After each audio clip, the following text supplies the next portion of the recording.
Because as long as you're living in the past, guess what? Can somebody finish it for me? No, you don't appreciate right now.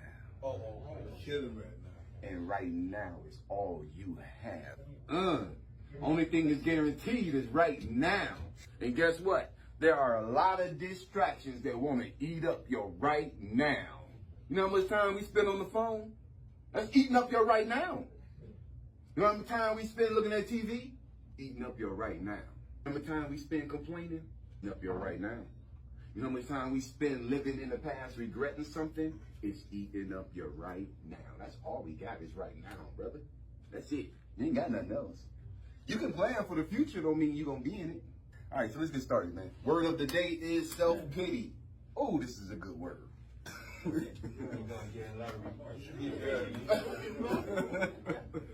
All right, so self-pity is the word of the day. And basically what self-pity is excessive self-absorbed unhappiness. Excessive unhappiness, self-absorbed unhappiness over one's troubles. The Bible says, don't worry and don't add anything to your life worrying.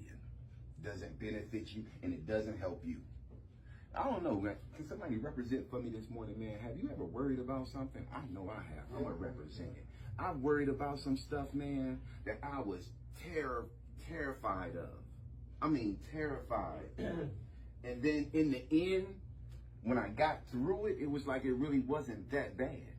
It's sometimes I've been afraid, man, and I would have just been better off. I just would have held my head up, looked straight ahead, and just walked through it. It's some stuff I've been worried about or concerned about in my life that never even happened. And we terrorize ourselves with some thoughts. So self-pity is the word of the day. The saying of the day is hang out with those who have a common future, not a common past. I know I hear people talk about their old haunts. Just listen to that word. My old haunt should tell you you don't need to be there. My old friends, because we talked about that yesterday. There are some people I've known all my life have been the same person they've been all my life. They have not grown. They have not changed because they have not allowed growth and change to happen in their life. Come on, man. If y'all don't know somebody like that, I know some people, man. They act their shoe size and not their age. That's an old school Prince right there. Now here's the question. Do you sometimes long for a time that you've lost? Or have you been fixated on a person or a memory you can't get back? Dwelling too much on the good old days is what they call it, can sometimes hold us back in life because you're back there. So it's important to understand and come to terms with your past to welcome new and better things in life because you cannot accept, you don't have the capacity to accept and to allow new and better things into your life as long as you're stuck on the old, man. What do we do when we get a new pair of shoes? We get rid of the old ones or we save the old ones to go cut the grass in. But as long as you stay wearing them old shoes, you ain't gonna put them new ones on.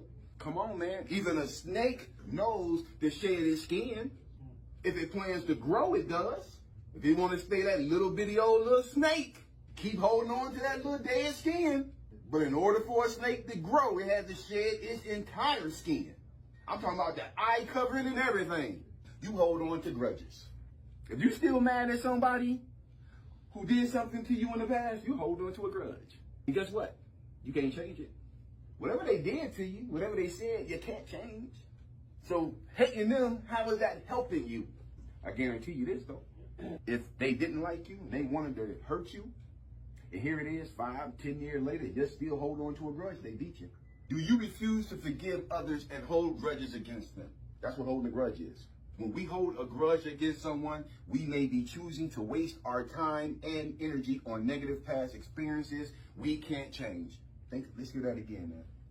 When we hold a grudge against someone, we may be choosing to waste our time and energy on a negative past experience we can't change. By allowing resentment to fester and grow, we may end up being bitter and hinder our own healing. You can heal as long as you're still holding on to resentment and bitterness. But you want to heal, but you can't have both. I just want to hate them forever, though. But I just want to get over this feeling. To get over the feeling, you got to let go of the bitterness and the resentment. What you doing? Holding on to it with your claws?